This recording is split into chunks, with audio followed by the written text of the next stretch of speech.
ഒരാൾ പറയുകയാണ്, ഇപ്പം ഞാൻ ഒരു യുക്തിവാദി ആയതിനു ശേഷമാണ് മദ്യം ഉപേക്ഷിച്ചത് എന്ന് പറയുന്ന ഒരാളെയും ഞാൻ ഇതുവരെ എൻ്റെ അനുഭവത്തിൽ ഉണ്ടായിട്ടില്ല.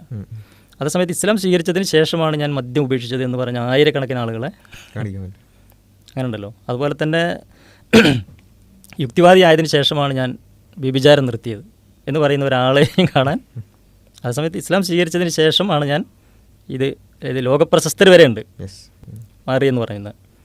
ഇപ്പോൾ യുക്തിവാദി ആയതിനു ശേഷമാണ് ഞാൻ ചൂതാട്ടം നിർത്തിയത്, അങ്ങനെ ഒരു സംഭവം ഇല്ല. അതേസമയത്ത് ഇസ്ലാം സ്വീകരിച്ചതിന് ശേഷമാണ് എത്രയോ ആളുകൾ നമുക്ക് എന്ത് ചെയ്യാൻ പറ്റും. ഇങ്ങനെ മനുഷ്യൻ പൊതുവിൽ തിന്മയായി കാണുന്ന എല്ലാം ഇസ്ലാം സ്വീകരിക്കുന്നതോടുകൂടി എന്ത് ചെയ്യും, അവനത് സ്വാഭാവികമായിട്ട് അതിൽ നിന്ന് മാറി നിൽക്കും, നന്മയുടെ ഒരു വഴിയിലേക്ക്.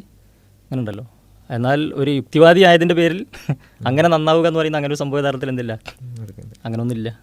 അങ്ങനെ ഒന്നുണ്ടെങ്കിൽ ഈ അർത്ഥത്തിൽ എല്ലാ തലങ്ങളിലും മനുഷ്യ ജീവിതത്തിൽ നന്മ തിന്മ ഇത് വളരെ കൃത്യമായി പറഞ്ഞു തരുന്നു.